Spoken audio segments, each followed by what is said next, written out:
விரல்களை யுத்தத்திற்கும் படிப்பிக்கிற என் கண்மலையாகிய கர்த்தருக்கு ஸ்தோத்திரம். அல்லேலூயா. என் கைகளை எதற்கு கற்றுக் கொடுக்கிறாரா? போருக்கு கற்றுக் கொடுக்கிறார். என் விரல்களை யுத்தத்திற்கு ஆண்டவர் பழக்க வைக்கிறார்.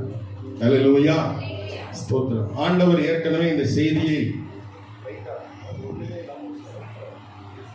அல்லேலூயா ஸ்தோத்திரம் கைகளை போருக்கும் விரல்களை யுத்தத்திற்கும் ஆண்டவர் பழக்க வைக்கிறவராயிருக்கிறார். அல்லேலூயா.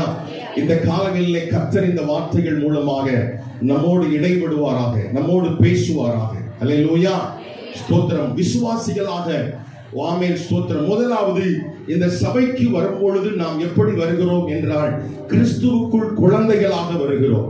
அல்லேலூயா. எப்படி வருகிறோம்? கிறிஸ்துவுக்குள் ஒரு குழந்தைகளாக வருகிறோம். அதற்கப்புறமாக அந்த குழந்தை கொஞ்சம் கொஞ்சமாக என்ன செய்கிறது? வளர்ச்சி அடைகிறது. முதலாவது பாலை உண்ணுகிற அந்த குழந்தை கொஞ்சம் கொஞ்சமாக அதுக்கப்புறம் என்ன செய்யுது? செர்லாக் சாப்பிட ஆரம்பிக்குது.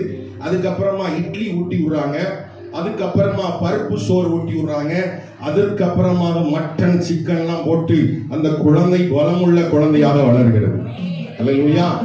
காலமெல்லாம் அந்த குழந்தை குழந்தையாகவே இருந்தால் தகப்பனுக்கு மகிழ்ச்சி தராது. அல்லேலூயா. அந்த குழந்தை நாளுக்கு நாள் வளர்ச்சி அடைய வேண்டும்.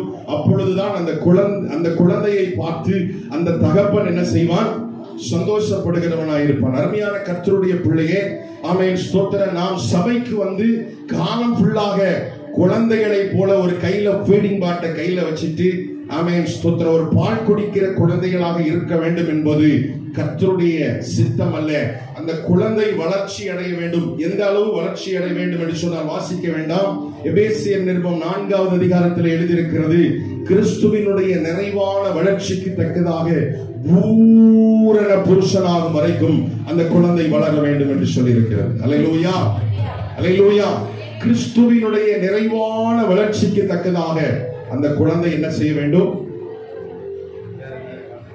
வளர வேண்டும். அல்லேலூயா. அல்லேலூயா ஸ்தோத்திரம். இந்த காலங்களிலே குழந்தையா இருக்கிறவர்கள் இப்பொழுது எப்படி மாறிவிட்டார்கள் என்று சொன்னால், கிறிஸ்துவுக்குள் குழந்தையா இருந்தவர்கள் இப்பொழுது எப்படி மாறிவிட்டார்கள்? புருஷர்களாய் மாறிவிட்டார்கள். அதுவும் எப்படி மாறிவிட்டார்கள்? பூரண புருஷனாகும் வரைக்கும் அவருடைய வளர்ச்சி இருக்கிறது. அதோட அவங்க வளர்ச்சி முடியலைங்க. ஆண்டவர் என்ன செய்கிறார் அப்படின்னு சொன்னா, இவர்களை பூரா என்ன செய்கிறார்? குழந்தையா இருந்த அவர்களை, புருஷர்களாக இருந்த அவர்களை ஆண்டவர் சேனையாக மாற்றுகிறார். அல்லேலூயா. சேனை. we are the soldier of Christ. ஆண்டவர் கிறிஸ்துவினுடைய சேனையாய் ஆண்டவர் மாற்றுகிறார். சேனை அதிபதி யார்? இயேசு கிறிஸ்து. உங்களையும் என்னையும் ஆண்டவர் எப்படி மாற்றுகிறார் என்று சொன்னால், அல்லேலூயா, சேனையாய் மாற்றுகிறார். அல்லேலூயா. சோப்லாங்கிகளாய் அல்ல, சோர்வானவர்களாய் அல்ல, கிறிஸ்துவுக்குள் சேனை. ஆமென். வீரர்கள் நாம். கரங்களை தட்ட மாட்டீங்களே. அல்லேலூயா. அல்லேலூயா. நல்ல கரங்களை தட்டுங்க. அல்லேலூயா. முதலாவது ஆண்டவர் என்ன செய்கிறார் என்று சொன்னால், ஆண்டவர் என்ன செய்கிறார் என்று சொன்னால் அழைக்கிறார். ஒரு சிலருக்கு காமன் காலிங், பொதுவான அழைப்பை கொடுக்கிறார். இன்னும் ஒரு சிலருக்கு ஸ்பெஷல் காலிங், சிறப்பான அழைப்பை கொடுக்கிறார். முதலாவது ஆண்டவர் நமக்கு அழைப்பை கொடுக்கிறார்.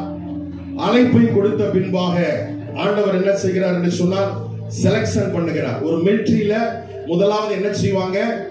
ஆள் எடுப்பாங்க. முதலாவது என்ன செய்வாங்க? ஆள் எடுப்பாங்க. அதுக்கப்புறமாக அவங்களுக்கு என்ன செய்வாங்க? டெஸ்ட் வைப்பாங்க. அப்படித்தானே? மெடிக்கல் டெஸ்ட் வைப்பாங்க. ஆமென் ஸ்தோத்திரம். பிசிக்கல் டெஸ்ட் வைப்பாங்க. இந்த டெஸ்ட் எல்லாம் வச்ச பின்னாடி அந்த ஆமென் டெஸ்ட்ல பாஸ் பண்ணவங்களுக்கு எல்லாம் என்ன செய்வாங்க அப்படின்னு சொன்னா ட்ரைனிங் வைப்பாங்க. வெளியில பார்க்க வேண்டாம், நம்ம லாரியை எல்லாரும் பார்த்துருக்கோம். இங்க எல்லாரும் என்ன கவனிங்க. அல்லேலூயா ஸ்தோத்திரம்.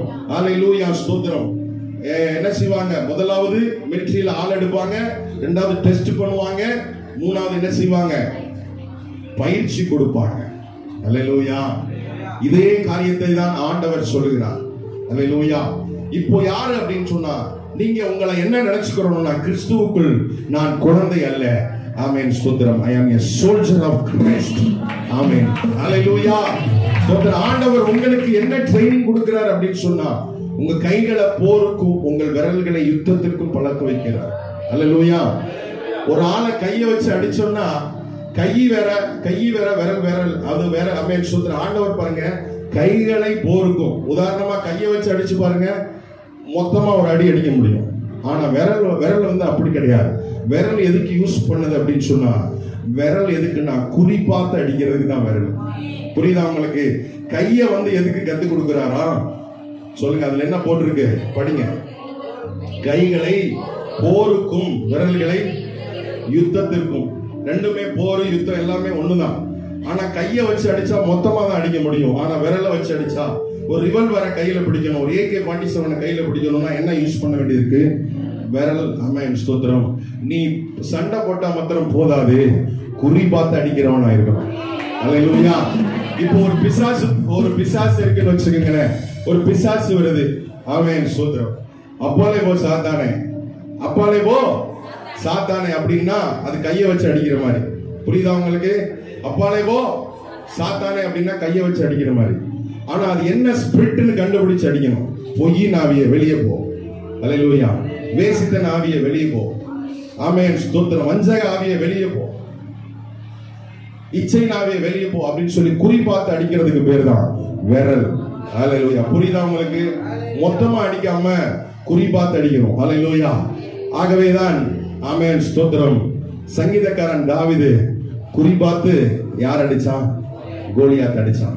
அல்லேலூயா. நெத்தி போட்டிலே விழுகிற மாதிரி அடிச்சான். இன்னைக்கு ஆண்டவருடைய பிள்ளைகளாகிய நம்மை ஆண்டவர் அவிதமான போருக்கு ஆண்டவர் கற்றுக் கொடுக்கிறவராம். அல்லேலூயா. நியாயாதிபதிகள் 7வது அதிகாரத்தை வாசித்து பார்ப்போம். நியாயாதிபதிகள் 7வது அதிகாரத்திலே ஒரு மனிதனை குறித்து போட்டிருக்கிறது. அவன் பெயர் என்ன தெரியுமா? கிதியோன். எல்லாரும் சொல்லுங்க பார்க்கலாம். கிதியோன். கிதியோனுக்கு விரோதமாக மீதியானியர் என்கிற குரூப் படையெடுத்து வந்தாங்க. கிதியோனுக்கு விரோதமாக சொல்லுங்க, அமலேக்கியர் வந்தாங்க. அதிகமா வந்தது மீதியானியர். இந்த மீதியானியர் என்ன தெரியுமா செய்வாங்க? பயிர் நல்லா விளைஞ்சு அறுவடை செய்ய போற நேரத்துல ஆமென் ஸ்தோத்திரம், அவங்களுடைய குரூப் எல்லாம் வேகமா மொத்தமா வந்து என்ன செய்யும்? எல்லாத்தையும் அள்ளிட்டு போயிடும். அது மாத்திரமல்ல, இஸ்ரவேல் தேசத்தில் இருக்கிற ஆடு மாடுகளை பூரா என்ன செஞ்சிடுவாங்களாம்? பிடிச்சிட்டு போயிடுவாங்களாம். எவ்வளவு மோசமான காரியம் பாருங்க. அறுவடை சமயத்துல அந்த அறுத்து வைத்த பயிர்கள் எல்லாம் என்ன செய்வாங்க? திருடிட்டு போயிடுவாங்க. இவங்க இஸ்ரவேல் ஜனங்களுக்குள்ள கால்நடைகள் எல்லாவற்றையும் என்ன செஞ்சிருவாங்களாம்? திருடிட்டு போயிடுவாங்க. இப்படியே பல ஆண்டுகளாக நியாயாதிபதிகளின் காலங்களிலே நடந்து வந்தது. அல்லேலூயா. நியாயாதிபதிகளின் காலங்களிலே இதெல்லாம் நடந்து வந்தது. இப்படிப்பட்ட காலங்களில் தான் ஆண்டவர் யாரை தேர்ந்தெடுக்கிறார் என்று சொன்னால், கிதியோன் என்கிற ஒரு மனிதனை. அவன் ஒரு பயந்தாங்கோலி. ஆண்டவர் அவனை என்ன செஞ்சுக்கிட்டார்? அவன் பாருங்க, வீட்டுக்கு பக்கத்திலே அதுல போட்டிருக்கு, நீங்க படிச்சு பாருங்க, வீட்டுல போய் படிச்சு பாருங்க. அவங்க வீட்டுக்கு பக்கத்திலே ஒரு ஆலயம் உண்டாக்கி அங்க போராடிச்சுக்கிட்டு இருந்தான்னு சொல்லி. அல்லேலூயா. ஆமென். அவனை பார்த்து தான் ஆண்டவர் பராக்கிரமசாலியே, கர்த்தர் உன்னோடு இருக்கிறான்னு சொல்லி அவனை ஆண்டவர் என்ன செய்தார்? மீதியானியரை ரட்சிப்பதற்காக, ஆமென், மீதியானியரிடமிருந்து இஸ்ரவேல் ஜனங்களை ரட்சிப்பதற்காக ஆண்டவர் கிதியோனை தெரிந்தெடுத்தார். ஒரு கரங்களை உயர்த்தி ஒரு அல்லேலூயா சொல்லுவோமா? அல்லேலூயா. அல்லேலூயா. ஸ்தோத்திரம். 7வது அதிகாரம். ஆமென். மொத்தம் ஆமென் ஸ்தோத்திரம். பாருங்க, இதே போலதான் கிதியோனுக்கு கீழே ஆண்டவர் ஆட்களை கொடுக்கிறார். எத்தனை பேரை கொடுக்கிறார் அப்படின்னு சொன்னா, ஆமென் ஸ்தோத்திரம், முதலாவது 32,000 பேரை கொடுக்கிறார். எல்லாரும் இங்க கவனிங்க. நான் சொல்லும் போது மாத்திரம் பைபிளை பாருங்க, அதுக்கப்புறமா என்னைய பாருங்க. அல்லேலூயா. முதலாவது அந்த மீதியானியரை முறியடிப்பதற்காக. கிதியோன் யாரு? இஸ்ரவேல் தேசத்தை ரட்சிப்பதற்காக தெரிந்தெடுக்கப்பட்ட ஒரு நியாயாதிபதி தான் கிதியோன். மொத்தமாக ஆமென் ஸ்தோத்திரம், மொத்தமாக 32,000 பேரை செலக்ஷன் பண்றார். எத்தனை பேரை சொல்லுங்க? 32,000 பேரை இந்த கிதியோன் வந்து என்ன செய்கிறார்? செலக்ஷன் பண்றார். இப்போ என்ன செய்ய போறாருன்னா, அவங்களுக்கு டெஸ்ட் வைக்கிறார். அவங்களுக்கு என்ன செய்கிறாரு? டெஸ்ட் வைக்கிறார். என்ன டெஸ்ட் பார்ப்போம். 7வது அதிகாரம் 4வது வசனத்தை சீக்கிரமா வாசிங்க. நியாயாதிபதிகளின் புஸ்தகம் 7வது அதிகாரம் 4வது வசனத்தை. கிதியோனை நோக்கி, ஜனங்கள் அதிகம்.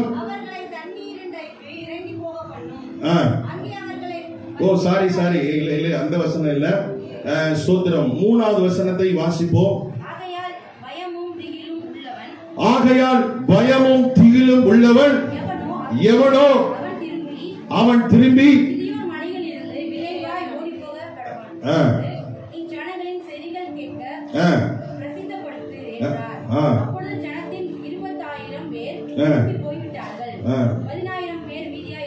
போதும்.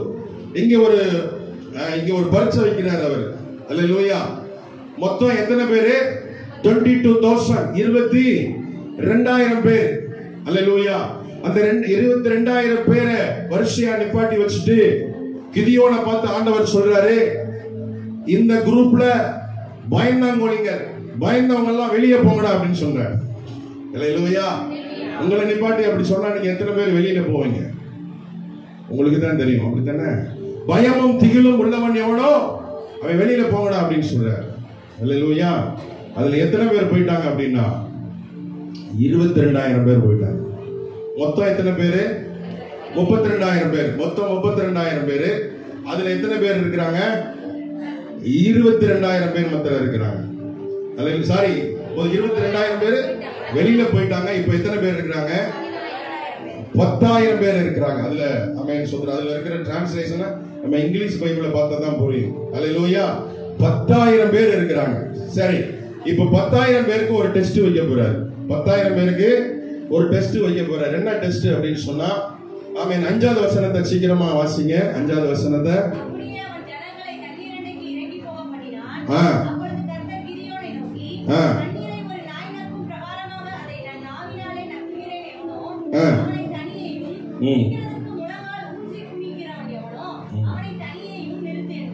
போதும். அல்லேலூயா. அல்லேலூயா.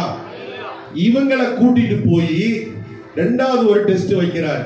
மொத்தம் 32,000 பேரு. பயந்தாங்கோலிங்க எல்லாம் போங்கடா அப்படின்னு சொன்னா எத்தனை பேர் போயிட்டாங்க? 22,000 பேர் போயிட்டாங்க. மிச்சம் 10,000 பேர் தான் இருக்காங்க. இந்த 10,000 பேருக்கு ஒரு டெஸ்ட் வைக்கிறார். என்ன டெஸ்ட்னா, ஒரு ஆற்றண்டைக்கு என்ன செய்கிறார்? கொண்டு போறார். ஆற்றண்டைக்கு கொண்டு போய் இப்படிலாம் செஞ்சோம்னா நம்ம யாரும் சபைக்கு வர மாட்டோம். அப்படித்தானே? அல்லேலூயா. ஸ்தோத்திரம். அங்க போய் ஒரு டெஸ்ட் வைக்கிறார். என்ன அப்படின்னா, முழங்கால் போடணும். ஆற்றண்டையில என்ன செய்யணும்? முழங்கால் போட்டு அந்த ஆறுல ஓடுற தண்ணி இருக்கு பாத்தீங்களா, அத நாய் குடிக்கிற மாதிரி என்ன செய்யணும்? எப்படி இருக்கும்? அல்லேலூயா. அல்லேலூயா. இவங்க எல்லாம் தனியா புரட்டு அப்படிங்கிறார். முழங்கால் ஊன்றி, அந்த வசனத்துல அப்படித்தானே இருக்கு. எப்படி சொல்லி இருக்கு? முழங்கால் ஊன்றி குனிகிறவன் எவன்? அல்லேலூயா. அதுல ஆவிக்குரிய அர்த்தம் இருக்கு. அல்லேலூயா. முழங்கால் என்பது ஜெபத்தை குறிக்கிறது. அல்லேலூயா. கர்த்தருடைய சேனைக்கு பயப்படுறவன் தேவையில்லை, முழங்கால நிக்கிறவன் தான் தேவை. முழங்கால நிக்கிறவன் தான் தேவை. நல்ல கரங்களை தட்டி அல்லேலூயா. அல்லேலூயா. இங்க செலக்ஷன் நடக்குது. முழங்கால் ஊண்டி இந்த தண்ணியை நாய் நக்கிற விதமா நக்கி குடிங்கடா அப்படின்னு சொல்றாங்க. அல்லேலூயா. அதுல பாத்தீங்கன்னா 9,700 பேர் வாஸ் அவுட். அல்லேலூயா. முத எத்தனை பேர் வாஸ் அவுட்? 22,000 பேர் வாஸ் அவுட். அதுல 10,000 பேர் தான் இருந்தாங்க. இப்போ அதுலயும் 9,700 பேர் வாஸ் அவுட். அதுல என்ன செய்கிறாங்க? 300 பேரை ஆமென் யுத்தத்திற்கு தெரிந்தெடுக்கிறார். அல்லேலூயா. அல்லேலூயா. அல்லேலூயா. ஸ்தோத்திரம். ஆண்டவருடைய செலக்ஷன் இன்னைக்கு வித்தியாசமா இருக்குங்க. ஆமென். ஸ்தோத்திரம். ஆண்டவர் யாரை தெரிந்தெடுக்கிறார் என்று சொன்னார். இதே காரணத்தை தான் ஆண்டவர் வெளிப்படுத்தின விசேஷம் 17வது அதிகாரம் 14வது வசனத்திலே சொல்லி இருக்கிறார். வெளிப்படுத்தின விசேஷம் 17வது அதிகாரம் 14வது வசனத்தை வேகமாக வாசியுங்கள். ஆட்டுக்குட்டியானவருடனே யுத்தம் பண்ணுவார்கள். அருமையான கர்த்தருடைய பிள்ளைகளே, நீயும் நானும் தனியாக யுத்தம் பண்ணுவதற்கு ஆண்டவர் உன்னை தெரிந்தெடுக்கவில்லை. ஆட்டுக்குட்டியானவரோடு சேர்ந்து யுத்தம் பண்ணுவதற்காக உன்னை தேவன் அழைத்திருக்கிறார். அல்லேலூயா. தனியாக யுத்தம் பண்ண அல்ல, உன் கைகளை போருக்கும் உன் விரல்களை யுத்தத்திற்கும் படிப்பிக்கிற ஆண்டவர் தனியாக அல்ல, தேவ சேனையோடு தேவனோடு சேர்ந்து யுத்தம் பண்ணுவதற்கு ஆண்டவர் உன்னை தெரிந்தெடுத்திருக்கிறார். அல்லேலூயா. அந்த யுத்தத்திற்கு யாரை தெரியுமா தெரிந்தெடுக்கிறாரே? வாசிங்க அதுக்கு கீழே. வெளிப்படுத்தின விசேஷம் 17:14. கர்த்தாதி கர்த்தரும் ராஜாதி ராஜனும் அவர்களை ஜெயிப்பார். யுத்தம் பண்றது நீ இல்ல, அப்பாவோட நீ நின்னா போதும். அவர் உனக்காக யுத்தம் பண்ணி அவர் ஜெயிப்பார். அல்லேலூயா. ஆண்டவர் அதுக்கு யுத்தத்துக்கு யார செலக்ஷன் பண்றார்? கீழே போட்டிருக்கு, யார போட்டிருக்கிறார்? அவரோடு கூட இருந்தவர்கள், அழைக்கப்பட்டவர்களும் தெரிந்து கொள்ளப்பட்டவர்களும் உண்மை உள்ளவர்களுமாய் இருந்தார்கள். அல்லேலூயா. அந்த 300 என்பது இந்த 3 காரியத்தை தான் குறிக்கிறது. அல்லேலூயா. மொத்தம் 32,000 பேர் இருந்தாங்க. அதுல 22,000 பேர் வாஷ் அவுட். அதுல 10,000 தேர்ந்தெடுத்தாரு. அந்த 10,000 யாரு முழங்கால் போட்டு தண்ணி குடிக்கிறாங்களோ அவங்க மாத்திரம் செலக்ஷன் பண்ணாரு. அந்த 300 பேர் தான் இவங்க. இந்த 300 பேர் தான் அவங்க. அல்லேலூயா. அந்த 300 பேர் யார் தெரியுமா? அழைக்கப்பட்டவர்கள், தெரிந்து கொள்ளப்பட்டவர்கள், உண்மை உள்ளவர்கள். அல்லேலூயா. ஆண்டவர் சொல்றாரு, ஏய் இவங்களை மாத்திரம் நீ செப்பரேட் பண்றா, இவங்களை மாத்திரம் செப்பரேட் பண்ணு. அருமையான கர்த்தருடைய பிள்ளைய, சபைக்கு நீ கூட்டத்தோடு கூட்டமாக வருவதற்கு ஆண்டவர் உன்னை தெரிந்தெடுக்கவில்லை. ஏதோ திருவிழாவுக்கு போன மாதிரி சபைக்கு வந்து போறதுக்கு ஆண்டவர் உன்னை தெரிந்தெடுக்கவில்லை. தேவனுடைய சேனையிலே அழைக்கப்பட்டவனாய், தெரிந்து கொள்ளப்பட்டவனாய், ஓ ராக்காராமா உண்மை உள்ளவனாய் இருப்பதற்கு ஆண்டவர் உன்னை தெரிந்தெடுத்திருக்கிறார். அல்லேலூயா. அல்லேலூயா. ஆண்டவருடைய செலக்ஷன் வித்தியாசமானது. ஆண்டவர் வித்தியாசமா உன்னை செலக்ஷன் பண்ணி வச்சிருக்கிறார். கூட்டத்தோட கூட்டமா போறதுக்காக அல்ல. நீ you are not audience, you are not audience. அல்லேலூயா. ஸ்தோத்திரம். நீ பார்வையாளனாக இந்த சபைக்கு வந்து போவதற்காக ஆண்டவர் உன்னை தெரிந்து கொள்ளவில்லை. நீ பங்காளனாக மாறுவதற்கு ஆண்டவர் உன்னை தெரிந்தெடுத்திருக்கிறார். நீ யுத்தம் செய்ய வேண்டும். கர்த்தரோடு இசைந்து யுத்தம் செய்ய வேண்டும். அல்லேலூயா. சும்மா ஏதோ ஒண்ணு ஆமென் சுத்தி அடிப்பதற்கு அல்ல. அல்லேலூயா. ஸ்தோத்திரம். குறிப்பாத்து அடிக்கணும். இந்த நாட்கள்ல குறிப்பாத்து அடிச்சானா ஊழியத்தை வல்லமையாய் செய்ய முடியும். இந்த நாட்களில் குறிப்பாத்து அடிக்கிறவனாக உன் கைகளை போருக்கும் உன் விரல்களை யுத்தத்திற்கும் படிப்பிக்கிற ஆண்டவர் இந்த காலவேளையில் உலாவிக் கொண்டிருக்கிறார். அல்லேலூயா. அல்லேலூயா. ஆண்டவர் செலக்ஷன் பண்றாங்க. சபைக்கு மொத்தமா வந்து குரூப்பா போயிட்டு கும்பலோட கும்பமா வந்துட்டு போறதுக்காக இல்ல. நீ யுத்தம் பண்ணணும். தேவனோடு சேர்ந்து யுத்தம் பண்ணணும். கர்த்தாதி கர்த்தாவோடு யுத்தம் பண்ணணும். தேவாதி தேவனோட யுத்தம் பண்ணணும். நீ அழைக்கப்பட்ட பிள்ளையா இருக்கணும். நீ தெரிந்து கொள்ளப்பட்ட பிள்ளையா இருக்கணும். நீ உண்மை உள்ள பிள்ளையா இருக்கணும். அல்லேலூயா. அல்லேலூயா. ஆண்டவர் டெஸ்ட் வைக்கிறார். அல்லேலூயா. ஸ்தோத்திரம். அந்த டெஸ்ட்ல நம்ம எல்லாரும் பாஸ் பண்ணணும். அல்லேலூயா. அல்லேலூயா. ஸ்தோத்திரம். நேரம் கொஞ்சமா இருக்கு, வேகமா சொல்லிட்டு நான் முடிக்கிறேன். நிறைய பாயிண்ட் இருக்கு. ஆமென். ஸ்தோத்திரம். ஆதாம் ஏவாளை ஆண்டவர் தெரிந்தெடுத்தார். ஆதாம் ஏவாளை முதலாவது யுத்தத்திற்காக தெரிந்து கொள்ளப்பட்டவங்க யார் தெரியுமா? இந்த ஆதாமும் ஏவாளும் தான் யுத்தத்திற்காக ஆமென் தெரிந்து கொள்ளப்பட்டவர்கள். ஆமென். ஸ்தோத்திரம். அவங்ககிட்ட ஆண்டவர் எதிர்பார்த்தார். என்ன எதிர்பார்த்தாருன்னா, அந்த ஆதாமும் ஏவாளும் பகலில் குளிர்ச்சியான நேரத்துல தேவனோடு உலாவிக் கொண்டிருந்தாங்க. இந்த ஆதாம் ஏவாள்கிட்ட தேவன் எதிர்பார்த்ததெல்லாம் என்ன தெரியுமா? Human personality. ஹியூமன் பர்சனாலிட்டி அப்படின்னா என்ன அப்படின்னா தேவனை சார்ந்து வாழணும். புரியுதா உங்களுக்கு? தேவனை சார்ந்து வாழணும். ஆதாம் ஏவாள்கிட்ட ஆண்டவர் ஒன்றும் பெருசா எதிர்பார்க்கல. தோட்டத்தை கொடுத்தாரு, ஆமென். துறவை கொடுத்தாரு, வயலை கொடுத்தாரு, ஆமென். ஸ்தோத்திர. தண்ணீரை கொடுத்தாரு, பெரிய கார்டனை கொடுத்தாரு, பண்படுத்து காக்க எல்லாத்தையும் வச்சாரு. ஒரே ஒரு காரியத்தை தான் இவங்கிட்ட எதிர்பார்த்தார். இவங்க என்ன செய்யணும்? தேவனை சார்ந்திருக்கணும். அல்லேலூயா. தேவனை சார்ந்திருக்கணும். ஒவ்வொருத்தருக்கும் ஒவ்வொரு டெஸ்ட் வைக்கிறார். இப்ப யாராருக்கெல்லாம் டெஸ்ட் வச்சாங்கன்னு ஒரு சிலர் மாத்திரம் சொல்லி நான் முடிக்க விரும்புகிறேன். ஆதாம் ஏவாளுக்கு ஒரு டெஸ்ட் வைக்கிறார். இவங்களை சோல்ஜரா மாத்தணும்ல. முத இந்த பூமியில சோல்ஜரா யாரை தெரிந்து கொண்டாங்கன்னா ஆதாம் ஏவாளை தான் ஆண்டவராகிய தேவன் தெரிந்து கொண்டார். அவங்ககிட்ட எதிர்பார்த்தது ஹியூமன் பர்சனாலிட்டி, தேவனை சார்ந்து ஜீவிக்கிற அந்த காரியம். ஆனா பிசாசினுடைய வார்த்தைக்கு அவங்க செவி கொடுத்து ஆண்டவருடைய வார்த்தையை சந்தேகப்பட்டு தேவ ஞானத்தை அவங்க நம்பல, தேவ வல்லமையை நம்பல, தேவ அன்பை அவங்க நம்பாதனால அந்த விஷயத்துல விசுவாச தோல்வி அடைந்தார்கள் என்று சொல்லி பார்க்கிறோம். அல்லேலூயா. அல்லேலூயா. ஆதாம் ஏவாளையும் தான் ஆண்டவர் யுத்தத்திற்கு தெரிந்தெடுத்தார். ஆனால் அவர்களுடைய வாழ்க்கையிலே விசுவாச தோல்வி அடைந்தார்கள். தேவனை சார்ந்து ஜீவிப்பதற்கு அவர்கள் ஆமென் ஸ்தோத்திரம் தேவனை சார்ந்து ஜீவிக்க அவர்கள் தவறி போனார்கள். தேவனை சார்ந்து ஜீவிக்கிற அந்த பரீட்சையில் தோற்று போனார்கள். புரியுதா உங்களுக்கு? ஆண்டவரை அதைத்தான் எதிர்பார்க்கிறார். நீ என்னைய நம்பு, என் அன்பை நம்பு, என் வல்லமையை நம்பு. ஆமென் ஸ்தோத்திரம், ஆமென் ஸ்தோத்திரம். என்னுடைய வல்லமையை நம்பு, என்னுடைய அன்பை நம்பு அப்படின்னு ஆண்டவர் சொல்றார். இந்த காலங்களில் என்னுடைய ஞானத்தை நம்பு அப்படின்னு சொல்றார். என்னுடைய ஞானத்தை நம்பு, என்னுடைய வல்லமையை நம்பு, என்னுடைய அன்பை நம்பு அப்படின்னு சொல்லி ஆதாம் ஏவாள்கிட்ட ஆண்டவர் எதிர்பார்த்தார். ஆனால் அதுல தோற்று போயிட்டாங்க. அருமையான கர்த்தருடைய பிள்ளையே, ஆண்டவருடைய யுத்தத்திற்கு தெரிந்து கொண்டிருக்கிறார். தேவனை சார்ந்து ஜீவிக்கிற அந்த விஷயத்திலே நீ தோற்று போக கூடாது. முதல் பாயிண்ட் எழுதி கொள்ளுங்கள். தேவனை சார்ந்து ஜீவிக்கிற விஷயத்திலே ஆதாமும் ஏவாளும் தோற்று போனார்கள்.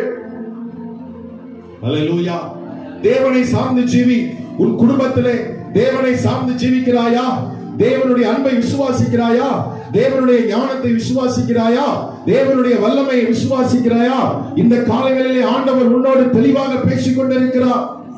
தேவனுடைய அன்பை விசுவாசி, தேவனுடைய வல்லமையை விசுவாசி, தேவனுடைய அன்பை விசுவாசி.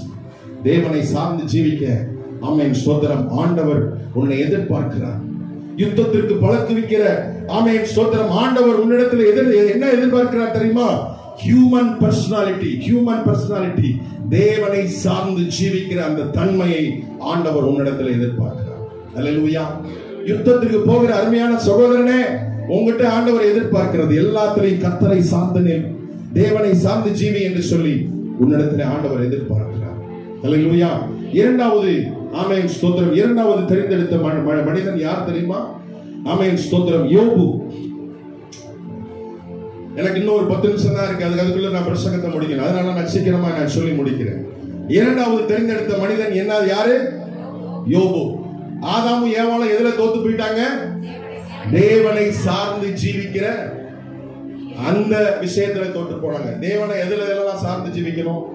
தேவனுடைய அன்பு, தேவனுடைய ஞானம், தேவனுடைய வல்லமை, இதெல்லாம் சார்ந்து ஜீவிக்கணும். அல்லேலூயா. அதுல தோத்து போயிட்டாங்க. அதுக்கடுத்து யுத்தத்திற்கு தேர்ந்தெடுக்கப்பட்ட மனிதன் யோபு. யோபு வாழ்ந்த நாட்கள் சபை இல்ல, பாஸ்டர் இல்ல, ஆமென் ஸ்தோத்திரம், அவனை நடத்துறதுக்கு யாருமே கிடையாது. யோபு வாழ்ந்த நாட்கள் மனசாட்சியின் காலம். நாம் வாழ்கிற காலம் கிருபையின் காலம். கிறிஸ்து நமக்காக மரித்திருக்கிறார். இன்னைக்கு நமக்கு சபை இருக்கிறது, பாஸ்டர் இருக்கிறது, நமக்கு ஒரு ஆவிக்குரிய ஐக்கியம் இருக்கிறது. ஆனால் யோபு வாழ்ந்த நாட்கள்ல பாஸ்டர் கிடையாது, சபை கிடையாது, எதுவுமே கிடையாது. மனசாட்சியின் காலம். அந்த மனசாட்சியின் காலத்துலதான் யோபு வாழ்ந்தார். யோபுவை ஆண்டவர் தெரிந்தெடுத்தார். அங்க என்ன நடக்குது அப்படின்னு சொன்னா, யோபுவை சோதிப்பதற்கு சாத்தான் என்ன செய்கிறார்? அனுமதி கேட்கிறார். ஆனால் ஸ்தோத்திரம் ஆண்டவரும் என்ன செய்கிறார்? யோபுவை சோதித்து பார்ப்பதற்கு அனுமதி கொடுக்கிறார். அல்லேலூயா, அல்லேலூயா. அனுமதி கொடுக்கிறார். ஆனால் அங்க என்ன நடக்கிறது அப்படின்னு சொன்னா,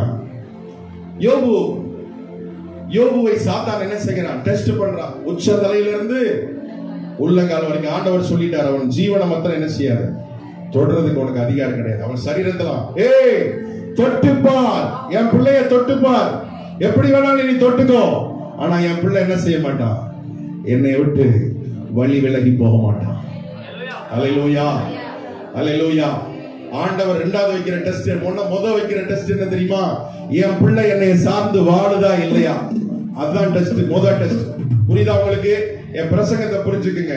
ஆண்டவர் சோல்ஜராக தெரிந்தெடுக்கிற நம்ம கிட்ட ஆண்டவர் என்னென்ன டெஸ்ட் வைக்கிறார்னா, முதல் டெஸ்ட் என் பிள்ளை என்னை சார்ந்து வாழுதா வாழலையா அப்படின்ற டெஸ்ட் வைக்கிறாரு. இரண்டாவது வைக்கிற டெஸ்ட் சோதனையில என் பிள்ளை நிலைச்சு நிக்கிறானா நிலைச்சு நிக்கலையா, வலுவி போறானா வலுவாமல் அப்படியே ஸ்ட்ராங்கா நிக்கிறானான்னு பாக்குறாரு. அல்லேலூயா, ஆமென் ஸ்தோத்திரம். யோபுவுக்கு வச்ச பரீட்சையில யோபு பாஸ் பண்ணிட்டான். கரங்களை தட்டி தேவனுடைய நாமத்தை மகிமைப்படுத்துவோம். அல்லேலூயா. யோபுக்கு வச்ச டெஸ்ட் என்ன தெரியுமா? இன்டெகிரிட்டி. அப்படின்னா என்னதுன்னா வலுவாத தன்மை. அல்லேலூயா, வலுவாத தன்மை. யோபுவுக்கு வந்த சோதனையில யோபு கொஞ்சம் கூட வலுவி போகவே இல்லை. அல்லேலூயா, அல்லேலூயா, ஸ்தோத்திரம். யோபு தன்னுடைய சொத்தை பெருசா நினைக்கல, தன்னுடைய அவன் பிள்ளைகளை அவன் பெருசா நினைக்கல. இதெல்லாம் என்னது? தனக்கு கிடைச்ச சொத்து, தனக்கு கிடைத்த பிள்ளைகள், இவைகள் எல்லாம் தேவன் கொடுத்த கிஃப்ட். தேவன் கொடுத்த கிஃப்ட தேவன் எனக்கு கொடுக்கிறதுக்கும் அதிகாரம் இருக்கு, அந்த கிஃப்டை எடுக்கிறதுக்கும் அவருக்கு அதிகாரம் இருக்குன்னு சொன்னார். அல்லேலூயா, ஸ்தோத்திரம். இரண்டாவது, தேவனுடைய பிள்ளைகளே, உங்களுக்கு வர்ற சோதனையில ஆமென் ஸ்தோத்திரம், நீங்க வலுவாமல் இருக்கணும். அல்லேலூயா, வலுவாமல் இருக்க கர்த்தர் உதவி செய்வாராக. சீர்படுத்தி சிறப்படுத்தி உங்களை நிலைநிறுத்த கர்த்தருடைய ஆவியானவர் இந்த காலவெளியில உங்களோடு பேசிக் கொண்டிருக்கிறார். அல்லேலூயா, அல்லேலூயா. இப்ப 2 டெஸ்ட் சொல்லிட்டேன். முதலாவது ஆதாம் கேவாலுக்கு டெஸ்ட் வச்சாரு. என்ன டெஸ்ட் வச்சாரு? இவங்க என்ன சார்ந்து வாழ்றாங்களா இல்லையான்னு சொல்லி டெஸ்ட் வைக்கிறார். அதுல அவங்க தோத்து போயிட்டாங்க. ஆனா 2வது டெஸ்ட்ல யோபு என்ன செய்கிறார்? ஜெயிச்சார். தனக்கு வர்ற சோதனையில இவன் நின்று தாக்கு பிடிக்கிறானா இல்ல சோதனையில ரொம்ப சோர்ந்து போய் ஒளிஞ்சு அமேன் சோதனம் சோதனையில நிக்க முடியாம போயிடானான்னு சொல்லி பார்த்தாரு. இல்ல, தேவனை சாட்சி கொடுக்கிறார், என் பிள்ளைய தொட்டு பாடுறா அப்படின்னு சொல்லி. இன்னைக்கு உங்களை என்னை பார்த்து தேவன் சவால் விடுகிற அளவிலே நம்முடைய வாழ்க்கை தரம் இருக்க கர்த்தர் உதவி செய்வாரா? அல்லேலூயா, அல்லேலூயா. 3வது டெஸ்ட் யாருக்கு வைக்கிறார் அப்படின்னா ஆபிரகாமுக்கு வைக்கிறார். அல்லேலூயா. ஆபிரகாமுக்கு என்ன டெஸ்ட் வைக்கிறார் அப்படின்னா, உன்னுடைய ஏக சுதனை ரொம்ப நாள் கழிச்சு பிள்ளை பிறக்குது, பிள்ளையே இல்லாதவங்களுக்கு ரொம்ப நாள் கழிச்சு பிள்ளை பிறக்குது, அந்த பிள்ளைய எனக்காக பலியிடு அப்படின்னு சொல்லி டெஸ்ட் வைக்கிறார். அல்லேலூயா, அல்லேலூயா. சோத்ரா, அந்த பிள்ளைய பலி அவன் சோத்ரான். டெஸ்டுக்கு அவன் போனானா போகலையா? பதில் சொல்லுங்க. அவன் என்ன செஞ்சான் அப்படின்னு சொன்னா, மறுநாள்லேயே அவன் அவன் ஸ்தோத்திர கழுதையின் மீது சேணம் கட்டி கொண்டு தன் பிள்ளையை கூட்டிக் கொண்டு மோரியா மலைக்கு நேராக நடந்து சென்றான். கரங்களை கத்தி தேவனுடைய நாமத்தை மகிமைப்படுத்துங்க. அல்லேலூயா, அல்லேலூயா. ரொம்ப நாள் கழிச்சு கொடுக்கிறார் உன்ன. அதுதான் அவனுடைய வாழ்க்கையில விலையேற பெற்றது. எது? அவனுடைய பிள்ளை. அவன் வாழ்க்கையிலே ரொம்ப விலையேற பெற்றது எது தெரியுமா? அவன் பிள்ளை. அந்த பிள்ளைய பலியிட சொல்ற. அல்லேலூயா. அவனும் ஆமென் சோத்திர அந்த மலைக்கு போய் ஏறி கட்டைகள்லாம் அடிச்சு ஆமென் சோத்திர அடுக்கி வச்சு அந்த பிள்ளைய அதன் மேல படுக்க வச்சு என்ன செய்யலாம்? கத்தி எடுத்து ஓங்கி. யாருக்காவது அப்படி மனசு வருமா? அல்லேலூயா, அல்லேலூயா, அல்லேலூயா. ஸ்தோத்திரம். அதுல பாஸ் பண்ணானா பாஸ் பண்ணலையா? கைய ஓங்கி பிள்ளைய வெட்ட போகும்போது ஏய் ஸ்டாப் அப்படின்ட்டாரு. அல்லேலூயா. பிள்ளையாண்டார் மேல கைய போடாது அப்படின்ட்டார். அதுல ஜெயிச்சார். எதுல ஜெயிச்சார் தெரியுமா? எதுல ஜெயிச்சார் தெரியுமா? இந்த விசுவாசம் கிடையாது. இந்த உலகத்திலேயே விலையேற பெற்றது எது தெரியுமா? ஆபிரகாமுக்கு கொடுத்த பிள்ளை. 25 இயர் அமேன் ரொம்ப வருஷம் கழிச்சு பிறந்த பிள்ளை. அல்லேலூயா, ஆமென் ஸ்தோத்திரம். உன் வாழ்க்கையில இருக்கிற விலையேற பெற்றதையும் நீ தேவனுக்கு கொடுக்கிறாயா கொடுக்கலையான்னு உன்னை டெஸ்ட் பண்ற. இதான் ஆண்டவர் உனக்கு வைக்கிற 3வது டெஸ்ட். உன் வாழ்க்கையில விலையேற பெற்றது எது? ஆண்டவரா உன் பிள்ளையா? ஸ்தோத்திரம். அல்லேலூயா. விலையேற பெற்றதை கடவுளுக்கு கொடுக்க வருவாயா? உன்னுடைய விலையேற பெற்றதை கடவுளுக்கு கொடுக்க நீ துணிகிறாயா? ஸ்தோத்திரம். ஆண்டவரை விட இந்த பூமியில விலையேறப்பட்டது எதுவுமே இல்லை என்ற ஆபிரகாம் வாழ்க்கையில நிரூபித்து காண்பித்தார். ஆண்டவரை விட கடவுளை விட இந்த உலகத்தில் விலையேறப்பட்டது எதுவுமே இல்லைன்னு சொல்லி. அல்லேலூயா. விலையேறப்பட்ட ஒன்ன ஆண்டவர் உங்ககிட்ட கேட்டானா ஆண்டவருக்கு விலையேறப்பட்டதை கொடுக்குறியா? ஆண்டவரை விட விலையேறப்பட்டது இந்த பூமியில உனக்கு ஒண்ணு இருக்கக்கூடாது. அந்த டெஸ்ட்ல ஆண்டவர் ஆபிரகாம் பாஸ் பண்ணிட்டான். அல்லேலூயா, அல்லேலூயா. அதுக்கடுத்து மோசேக்கு ஒரு டெஸ்ட் வைக்கிறார். இன்னும் ஒரு 5 நிமிஷம் எடுத்துக்கிறேன். மோசேக்கு அதனாலதான் சீக்கிரமா சொல்லிட்டு போறேன். மோசேக்கு ஒரு டெஸ்ட் வைக்கிறார். என்ன டெஸ்ட் பாப்போமா? ஆமென் ஸ்தோத்திரம். மோசே எகிப்தினுடைய சகல சாஸ்திரங்களிலும் அவன் ரொம்ப தேர்னான். அப்போஸ்தலர் 7:22 வாசிங்க பாப்போம். அப்போஸ்தலர் 7:22 வாசிங்க. அப்போஸ்தலர் 7:22. இன்னும் ஒரே ஒரு நபர் மாத்திரம் சொல்லி நான் முடிக்கிறேன். அடுத்த ஆராதனைக்கு நல்லா கவனிச்சுக்கங்க. அப்போஸ்தலர் 7:22 சொல்லி இருக்கிறது, மோசே எகிப்தியருடைய சகல சாஸ்திரங்களிலும் வல்லவனாய் இருக்கிறார். அல்லேலூயா, அப்படித்தானே போட்டு வாக்கிலும் செயலிலும் அப்படின்னா என்ன தெரியுமா? மோசைக்கு தெரியாதது எதுவுமே கிடையாது. மோசைக்கு தெரியாதது சகல சாஸ்திரங்கள், ஸ்தோத்திரம், எல்லாமே தெரியும். எல்லாமே மோசைக்கு தெரியும், பைபிள்ல இருக்கு. ஆனா அப்படிப்பட்ட மோசே தான் ஆண்டவர்கிட்ட வந்தா ரொம்ப பம்மிட்டான். அல்லேலூயா. ஊழியத்துக்கு கூப்பிட்டான். எல்லாமே தெரியுங்க அவனுக்கு, எல்லாமே தெரியும். மோசைக்கு எல்லாமே சகல சாஸ்திரங்களும் எல்லாமே தெரியும். வாக்கிலும் செயலிலும் வல்லவனா இருக்கிற மோசே கர்த்தர்கிட்ட போன என்ன செய்தான்? நான் திக்குவாயன் வந்த நவுலம். ஆண்டவர்கிட்ட வந்து அப்படி ஆயிரும். எல்லாம் தெரிஞ்சவங்க கூட ஆண்டவர்கிட்ட வந்தவன் அப்படின்னு ஆயிரும். உண்மையே தெரியாதவங்க மாதிரி ஆயிரும். அல்லேலூயா, அல்லேலூயா. மோசைய ஆண்டவர் வந்து என்ன செய்கிறார்னா, மோசைக்கு ஒரு டெஸ்ட் வைக்கிறார். ஆமென், ஸ்தோத்திரம். சீனாய் மலைக்கு கூட்டிட்டு போறார். சீனாய் மலையில கூட்டிட்டு போய் முதலாவது மோசைக்கு ஆண்டவர் கொடுத்தது என்ன தெரியுமா? ஆசரிப்பு கூடாரத்தை நீ இப்படி இப்படி எல்லாம் கட்டணும்னு சொல்ற. ஆசரிப்பு கூடாரத்தை இப்படி எல்லாம் கட்டணும்னு ஸ்கெட்ச் போட்டு கொடுக்கிறார். கண்ணுல தான் அவன் பார்க்கிறான். இப்படி எல்லாம் ஆசரிப்பு கூடாரத்தினுடைய அமைப்பு இருக்கணும், எப்படி எல்லாம் இருக்கணும், இப்படி எல்லாம் ஸ்கெட்ச் போட்டு அப்படி கொடுக்கிறார் மோசே. ஏற்கனவே நான் வாசித்திருக்கோம். என்ன வாசித்திருக்கோம்?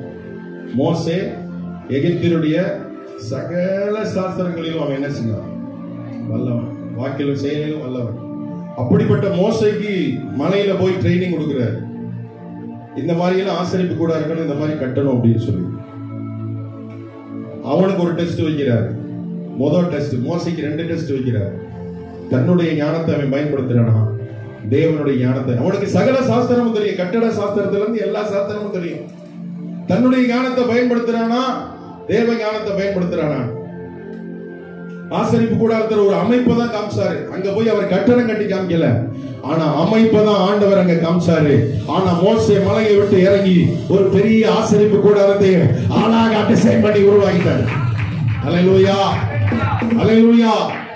ஊழியத்துல ஓ ஞானத்தை பயன்படுத்துறியா அல்லது தேவ ஞானத்தை பயன்படுத்துறியான்னு சொல்லி மோசேக்கு டெஸ்ட் வச்சாரு.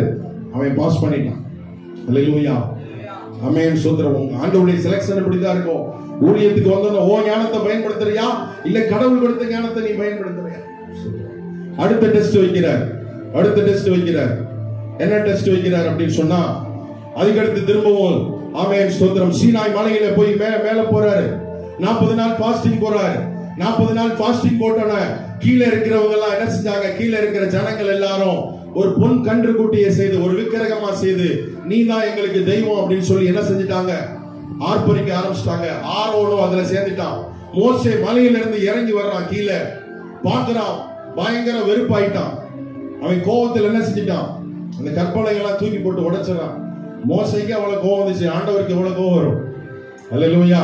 ஏன்னா இவங்களை கஷ்டப்பட்டு இந்த ஜனங்களை தான் என்ன செய்கிறாரு? 6 லட்சம் ஜனங்களை கஷ்டப்பட்டு எகிப்தில இருந்து இஸ்ரவேலுக்கு என்ன செஞ்சுக்கிறாரு? நடத்திட்டு வர்றார். இப்படிப்பட்ட ஒரு சூழ்நிலையில நீ தான் என் தெய்வம் சொல்லி இவங்க எல்லாம் பொன் கன்று குட்டியை வச்சு செஞ்சு என்ன செஞ்சுட்டாங்க? கீழே ஆமென் ஆராதனை பண்ணிக்கிட்டு இருக்கிறாங்க. ஆண்டவருக்கு கோபம் வருது. ஆண்டவருக்கு கோபம் வந்து மோசே கிட்ட ஆண்டவர் ஒரு சின்ன பிள்ளையை போல சொல்றாரு. என்ன சொல்றாரு அப்படின்னு சொன்னா, ஆமென், ஸ்தோத்திரம், 32:10 யாத்திராம் 32:10 என்ன சொல்லுது? வாசிங்க சீக்கிரமா. யாத்திராம் 32:10. யாத்திராம் 32:10. ஆகையால்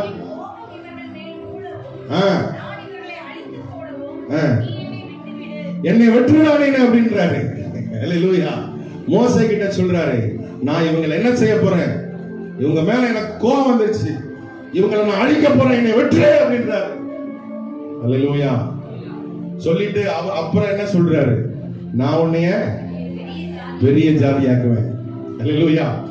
6 லட்சம் ஜனங்களை அழிச்சு போட்டு உன்னைய நான் பெரிய ஜாதியாக்க வேண்டான்னு சொல்றாரு. நம்மளா இருந்தா சரின்னு சொல்லியிருப்போம், அப்படித்தானே? மொத்தமா அழிச்சிருக்கேன் ஆண்டவரே அப்படின்னு இருப்போம். 6 லட்சம் ஜனங்களை நான் என்ன செய்ய போறேன்? அழிக்க போறேன். இவங்க எல்லாம் டான்ஸ் ஆடி பாட்டு பாடிக்கிட்டு இருக்கிறாங்க ஒரு விக்கிரகத்துக்கு முன்னாடி. இவங்களை நான் அழிக்க போறேன் அப்படின்னு சொல்றாரு. பாக்குறாரு.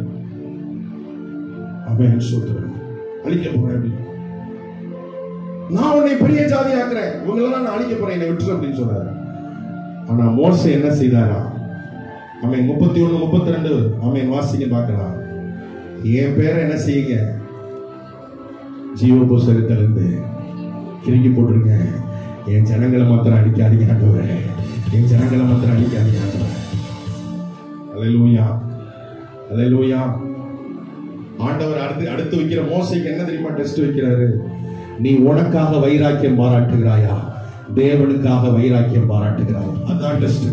அல்லேலூயா, அல்லேலூயா. மோசே ஒருவேளை அவனுக்காக வைராக்கியம் பாராட்டி, நான் உன்னை பெரிய ஜாதியாக்க போறேன், இவங்க எல்லாம் அழிக்க விட்டுறணும், அழிக்க ஆண்டவரேன்னு சொல்லிட்டா மோசே தோத்து போயிருப்பான். அல்லேலூயா. மோசே தனக்காக வைராக்கியம் பாராட்டுற, தேவனுக்காக வைராக்கியம் பாராட்டுற, தேவனுக்காக வைராக்கியம் பாராட்டுற. அருமையான கர்த்தருடைய ஜனமே, உனக்காக வைராக்கியம் பாராட்டாதே, தேவனுக்காக எல்லா காரியத்திலும் வைராக்கியம் பாராட்டு. தேவன் உன்னை ஆசீர்வதிப்பார். அல்லேலூயா, அல்லேலூயா. டைம் ஆயிடுச்சு. தாவீது உங்க எல்லாருக்குமே தெரியும், பெரிய ஆளு யாரு? கோலியாத். எல்லா இஸ்ரவேல் ஜனங்களையும் பயமுறுத்திக்கிட்டு இருந்தான். யாரா என் கூட ஒத்தைக்கு ஒத்த வர்றது அப்படின்னு சொல்லி. யாராவது போனாங்களா? போகல. ஆனா அந்த தாவீது அன்னைமார்களுக்கு சாப்பாடு கொண்டு போறதுக்காக போயிருக்கான். அல்லேலூயா. அன்னைமார்களுக்கு சொல்லுங்க, அன்னைமார்களுக்கு பால் கட்டியும் சாப்பாடு கொடுக்கிறதுக்காக போய் அப்பா உங்களுக்கு என்ன செஞ்சிருக்கிறாரு சொல்லிட்டு வந்திருக்கிறார். அல்லேலூயா, அல்லேலூயா. ஸ்தோத்திரம். இவன் என்ன எதுக்காக போறான்? சாப்பாடு கொடுக்கிறதுக்காக தான் போனான். அல்லேலூயா. அங்க என்ன நடக்குது? 1 சாமுவேல் 17:20 என்ன சொல்லிருக்கு? சீக்கிரமா எடுத்துக்க வேண்டாமா? நீ தாவீதை பத்தி சொல்லி இருக்கும் போதே 1 சாமுவேல் 17:20 வாசிங்க.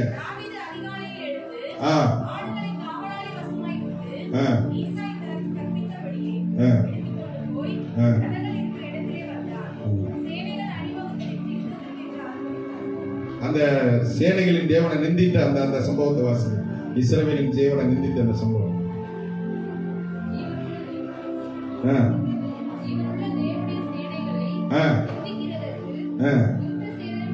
அது எத்தனாவது வசனம்? 26வது வசனம். ஜீவனுள்ள தேவனுடைய சேனையை நிந்திக்கிறதுக்கு விருத்த சேதனம் இல்லாத இந்த பெலிஸ்தன் ஏமாத்திரம். அல்லேலூயா. சும்மாதான் போனா, சாப்பாடு கொடுக்கிறதுக்காகத்தான் போனா. சும்மா கிடக்கிற இவனை தூங்குற சிங்கத்தை எழுப்பி விட்டாங்க. தூங்குற சிங்கத்தை எழுப்பி விட்டாங்க. இந்த சிங்கம் தூங்கதான் செஞ்சிருக்கும். ஏன் இந்த சிங்கம் எழுப்புச்சு தெரியுமா? ஜீவனுள்ள தேவனை நிந்திச்சதுனால. தேவனை ஒருத்தன் தூஷிக்கும் போது இவனால அமைதியா இருக்க முடியல. அல்லேலூயா, அல்லேலூயா. எழுப்பிட்டான். அல்லேலூயா, அல்லேலூயா. ஸ்தோத்திரம். தேவனுடைய நாமம் தூஷிக்கப்படும்படியாக அந்த மாதிரி இடத்துல நாம நிற்கும் பொழுது நமக்கு வைராக்கியம் வருதா வரலையான்றத ஆண்டவர் பார்க்கிறார். அல்லேலூயா.